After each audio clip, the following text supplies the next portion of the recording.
우크라이나 공습이 장기화되면서 현지에 진출한 해외 기업들의 긴장이 높아지고 있다는 소식이 들려오고 있습니다. 대기업들은 이어질 후폭풍에 예의주시하고 있는 상황인데요. 이미 애플 등 세계 여러 대기업들은 일제히 러시아를 미리 손절하고 서비스 사업 등을 멈추기 시작했습니다. 러시아 국내 총생산의 40%를 책임지던 약 1000개의 외국 기업이 러시아에서 사업을 접거나 축소한 것으로 집계됐죠. 한국 기업들도 마찬가지 상황에 처해 있습니다. 현재는 우크라이나 사태로 한국과 러시아의 관계가 어지러운 상황이지만 러시아는 세계에서 가장 좋아하는 나라로 한국을 1위로 꼽을 만큼 한국을 신뢰하며 한국을 이전부터 좋아했었는데요. 러시아에서 어려운 상황에서도 한국의 이름이 빛을 내고 있다고 하여 관련 상황을 살펴봤습니다. 한러 수교로부터 32년이 지난 지금 양국 교역량은 223억 달러로 인적 교류는 80만 명이나 된다고 하죠. 사실 러시아에서는 한국의 인기가 어마어마하지만 한국 사람들은 이를 잘 체감하지 못하고 있는 듯합니다. 이에 최근엔 러시아에서 한국에 대한 긍정평가 비율이 높았다는 조사도 존재했었는데요. 실제 가장 높은 비율 94.8%를 차지하며 한국이 조사 대상국 중에서 1위를 차지하기도 했습니다. 일단 러시아에서는 한국 브랜드는 고품질로 인정되고 있으며 한국 화장품도 많이 판매되고 있고 실제 한국 매장들이 많이 입점되어 있는데요. 완전 인기 만점이라고 합니다. 예전엔 러시아 여성들이 한국을 관광할 때면 무조건 한국 화장품을 쟁여서 구매해 자국으로 돌아가곤 했다죠. 그리고 러시아에서는 한국 자동차도 흔하게 볼 수 있습니다. 택시 대부분이 한국 브랜드를 사용하고 있으며 택시 기사님들까지 거의 한국말을 할 줄 안다고 합니다. 심지어 러시아 젊은 사람들은 이제 한국이라고 하면 기본적으로 안녕하세요라는 인사말을 모두 알 정도로 러시아에서의 한국 인지도를 실감할 수 있었는데요. 그리고 한류 인기의 척도 한국 식당도 러시아에 엄청나게 많은 편이라고 합니다. 인기가 상당해서 점심시간에는 자리가 없을 정도로 사람으로 인산인해를 이루고 있다죠. 오는 사람들도 100% 전부 러시아 사람들로 러시아에서 한국 음식이 얼마나 인기가 있는지 알 수 있는 부분이었습니다. 그리고 결정적으로 러시아가 한국에 대한 호감도가 1위를 할 수 있었던 진짜 이유는 경제적으로 러시아가 많이 어려웠던 2014년도에 입은 한국에 대한 감사함 때문이라고 하는데요. 사실 러시아는 2014년에 우크라이나 크림 반도를 병합했을 때 이 일로 미국과 서유럽으로부터 국제법을 위반했다며 경제 제재를 받았었습니다.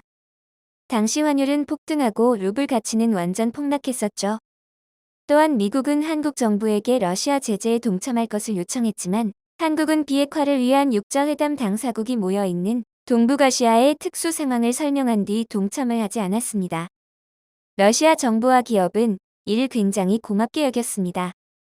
그리고 이때 많은 해외 기업들은 러시아 눈치를 살살 보며 철수하기 바빴는데 그러니 오랜 시간 한국 기업들이 러시아에서 유지하며 사업을 이어나갈 수 있었죠. 더불어 러시아가 경제적으로 힘들었을 때 제재 때문에 유럽도 못 나가고 미국도 못 나가는 상황 속에서 한국은 러시아의 무비자 승낙을 해 러시아의 숨통을 트이게 해주었습니다. 이에 러시아에서는 한국은 의리로 통하게 됐는데요. 한편 전 세계에서 독보적인 기술력을 자랑하며 해외에서 인정받고 있는 한국 기업은 특히 러시아에서 좋은 이미지를 유지하고 있는 분야가 있다고 합니다. 이는 한국 시내버스로 러시아에 엄청난 영향을 미쳤다고 해도 과언이 아니라고 하는데요. 2000년부터 러시아에 수출되기 시작한 한국 중고버스는 점점 러시아 극동 지방에 유입되었으며 특히 2003년부터 출입문이 반대편에 달린 우엔들 일본 버스의 수입이 완전히 금지되면서 한국 중고버스 러시가 발생하여 수백 대의 한국 버스가 물밀듯이 러시아로 수입되었습니다. 한국 버스는 9년 이상 쓰면 매연 등의 문제로 한국에서 달릴 수가 없어서 외국으로 수출을 많이 한다고 하는데 튼튼하고 시설이 좋아서 러시아는 엄청난 만족감을 드러냈었죠. 한국의 다양한 지역별 고유 도색과 한글 행선판, 광고를 그대로 부착한 버스들이 러시아 시내를 활보하기 시작하면서 러시아 시내버스의 색상과 행선판 디자인에 영감을 주기도 했습니다. 한국에 대한 이미지도 좋아서 일부러 한글을 단체로 러시아를 누볐다는 말도 나왔었죠. 또한 이런 한국 중고버스는 베트남이나 몽골에서도 많이 발견되고 있는데요. 실제 1950년 나후카, 블라디보스톡 시내버스를 보면 여느 러시아 도시들과 다름없이 소련, 헝가리제 이카루스 버스들이 연해주 도시를 활보하고 다녔었습니다. 소련 시절부터 써온 버스들의 노후화가 심각했기에 처음엔 블라디보스톡에서는 가까운 일본에서 중고버스를 수입해다가 썼는데요. 튼튼하고 훌륭한 품질이 큰 장점이었지만 가장 심각한 단점은 역시 러시아와는 달리 출입문이 좌측에 달린 우엔들 버스라는 점이었습니다. 버스 승객들이 인도 쪽이 아닌 도로 중앙으로 내리게 되면서 각종 교통사고가 끊이지 않았기에 일본 버스의 핸들은 우핸들을 그대로 유지하면서 출입문만 우측에 새로 내어쓰곤 했지만 이마저도 너무나 수고스러웠죠. 이카루스 버스 문짝을 뜯어다가 일본 버스에 설치해 놓으니 참으로 볼품없어 보이는데요. 이러한 문제는 미얀마에서도 똑같이 발생했었는데 미얀마 양곤 시내버스로 쓰는 일본제 차량들도 우측의 출입문을 뚫어서 마지못해 쓰고 있다죠. 한편 러시아 극동지방은 유럽으로부터 너무나 멀기에 대부분의 자동차, 트럭, 버스들을 일본이나 한국에서 중고로 구입해 사용하고 있습니다. 이에 버스의 경우 한국제가 80% 이상을 차지하고 있죠.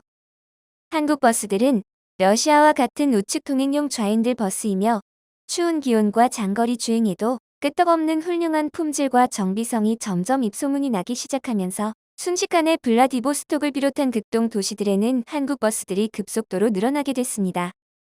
한국에서 운행하던 당시에 도색 그대로 러시아에서 운행했을 뿐만 아니라 한글 행선판도 그대로 달고 운행하기 시작했는데요.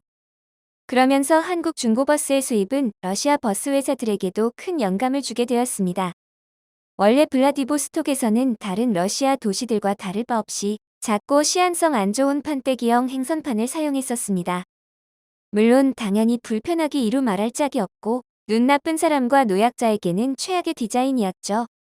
그러나 한글 행선판을 달고 다니는 한국 버스들을 보면서 러시아 사람들은 왜 우리는 저렇게 안 할까? 의문을 갖게 되었고 한국 버스의 행선판 디자인을 모방하게 됐다고 하는데요. 이에 이후엔 이렇게 주요 행선지와 버스 번호를 큼지막하게 써놓고 다는 것으로 바뀌게 된 것입니다.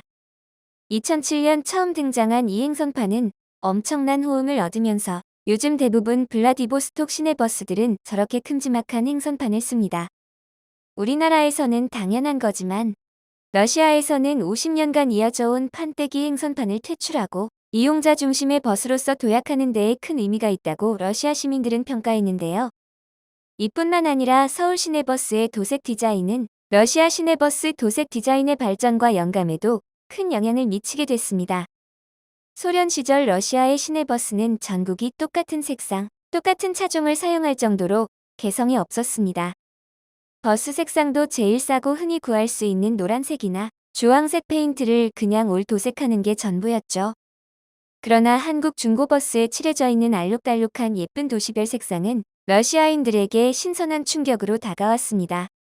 한국의 전국 각지에서 운행하던 버스들이 모두 러시아 극동지방에 모이다 보니 더 개성있고 다양한 도색 시도가 러시아 시내버스에 늘어나게 됐는데요. 심지어 러시아에도 버스 손잡이와 시트 커버에 광고가 등장하기 시작했다고 합니다. 요즘 한국에서는 많이 사라졌지만 2010년까지만 해도 서울 시내버스에서는 흔히 버스 시트 커버에 광고를 볼 수 있었습니다. 이에 한국의 시트 광고에서 영감을 얻은 러시아인들은 일정한 대금을 받고 러시아 현지 광고를 시트 커버에 넣기 시작한 건데요. 또한 노약자에게 자리를 양보합시다라는 정겨운 멘트가 그대로 남아있는 곳도 있었죠. 이렇게 한국산 중고버스들의 러시아 수출은 러시아인들의 한국에 대한 친숙한 이미지와 신뢰감을 주문 물론이고 러시아 시내버스 업계가 기존 사용자 중심에서 고객, 시민들 중심으로 변화하게 된 터닝포인트로서 큰 의미를 가지게 됐습니다. 이에 러시아는 열악한 교통환경 개선을 위해 이후로도 한국의 교통환경을 제대로 벤치마킹하고 나서기 시작했죠. 한편 아직도 러시아에는 한국의 요금표, 노선표, 기사 모집 공고조차 떼지 않은 원형 그대로의 한국 버스가 러시아를 누비고 있다고 합니다. 시민들은 오히려 이를 신기하게 여기며 한국 버스 좋아요 를 외치고 있다고 하죠. 또한 일주일에 200여 대 가까이 판매된다는 한국의 중고버스는 대한민국을 대표하는 효자 상품으로 자리매김하고 있는데요. 이에 오늘도 낯선 땅에서 열심히 달리고 있을 한국 버스들을 응원하는 바입니다. 영상을 끝까지 시청해주셔서 감사합니다. 구독과 좋아요는 영상 제작에 큰 힘이 됩니다.